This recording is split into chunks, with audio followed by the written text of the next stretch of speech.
Hello again, fellow writers, authors, independent publishers, whatever we'd like to call ourselves, because today I'm going to share with you the compilation of the top 10 lessons that I learned while writing and self-publishing my book, Gophers, on the front lines of film and television.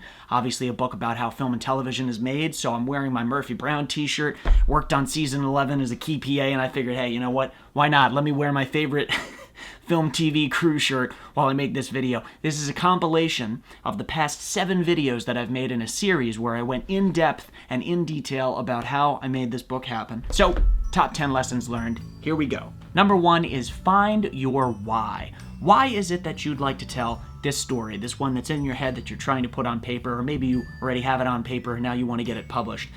If you have that understanding going in to whatever phase of the process you're in terms of getting this book out there, I think it's going to help you tell a much better story or market a much better story if you've already written it and now you're just getting it out there.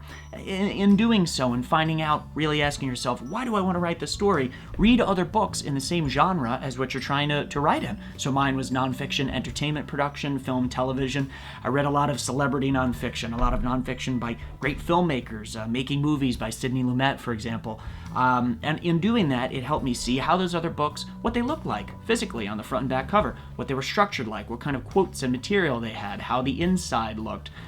Doing that helped me to find my why and give me some inspiration to really help me hit home my idea for this book and make it a reality. Number 2 is strongly consider signing with an agent. I say consider because this is not a necessity. You don't need an agent to be a successful writer or filmmaker or whatever creative art we're talking about.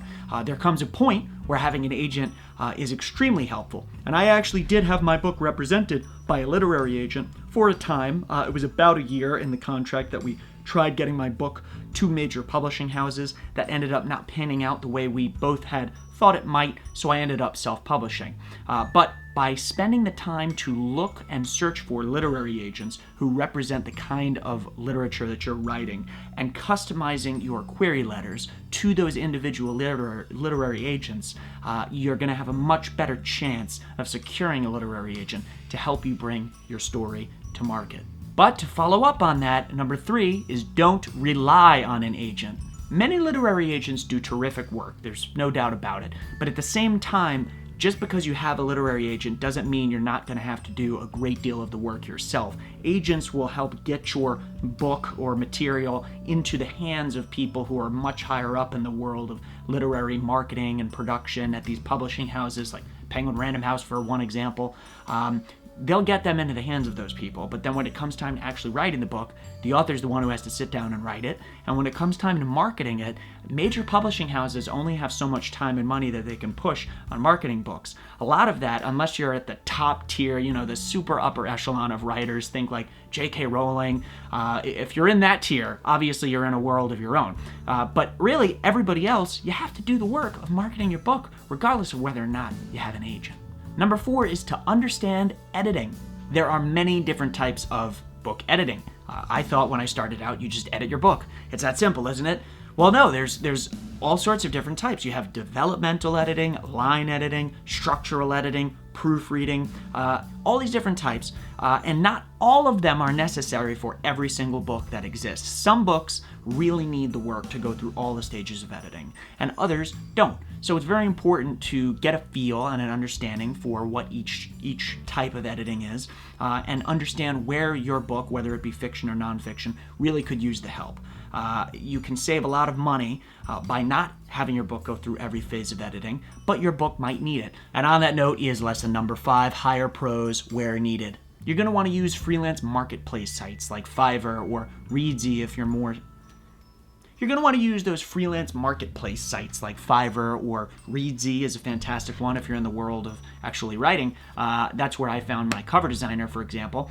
Use those sites to get quotes from different freelancers. And again, once you understand the different types of editing, you're going to have a much better idea of what kind of freelancers you're really going to need to hire and what pay grade you're looking to hire in, or budget rather, to make your book a reality.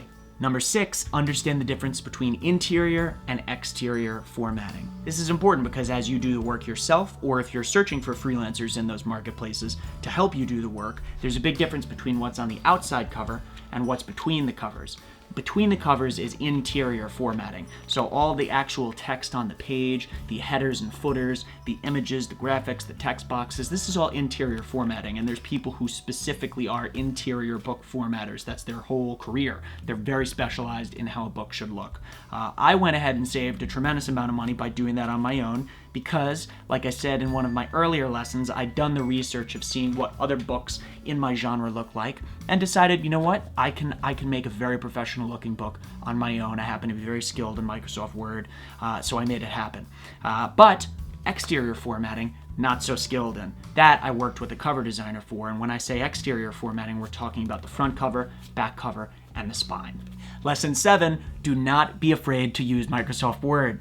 I'm going to keep this super simple. You can design the interior of an award-winning book with Microsoft Word. That's what I did. I used Microsoft Word, and I'm very happy with the way it came out. Look at like covers. As you're reading those books and watching those movies and listening to those podcasts, look at the visuals that everybody's using to help tell the stories that they're writing or speaking. Look at the covers of other books, for example, and when you find inspiration, something that catches your eye and makes you think, oh, I'd kind of like my book to look like that, take a screenshot of it if you're on a computer, or take a picture of it if you're in a bookstore, put it in a document, and you're going to use that and send that to your cover designer, if you hire one, if you don't do it yourself, when it's time to design your cover. And if you do it yourself, you're going to use it on your own. Use those covers to help inspire you to really create a cover that grabs attention. Lesson 9 is publishing versus printing.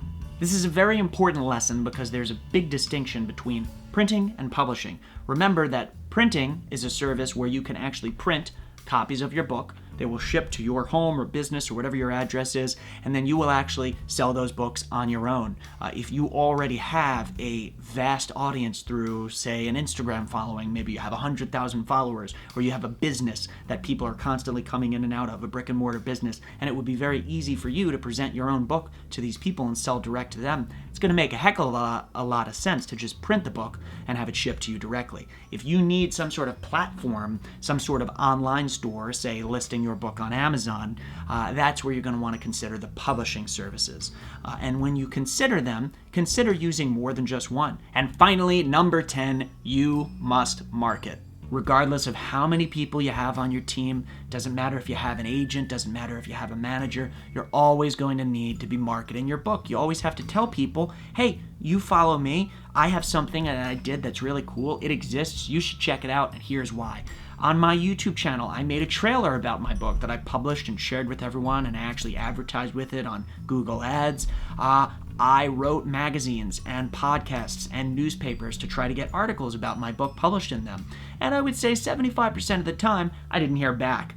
Sometimes I'd follow up and they would specifically say, no, we're not interested, thanks anyway. But then that other 20 to 25% of the time, I did hear back. I got an article published about my book in Movie Maker magazine where they were kind enough to ask for an excerpt that they could publish for their readers because they thought that my book would be something that their readers were interested in listening to. I've been on podcasts. Find ways and think outside of the box. Where could I market this book and this story that I'm trying to tell? Think about book contests too. That's something that I didn't think about at first, but when I did, my book went on to win the 2021 Indie Reader Nonfiction Book Award. It won Best in the Entertainment category, which I was very proud of. And these are all recent things that are still developing, so think outside the box. And I strongly encourage you to take a look at some of those individual videos I've made if there's a topic I covered that you'd like to hear some more about. Follow all these steps and I bet you'll be selling tremendous amounts of your book in no time.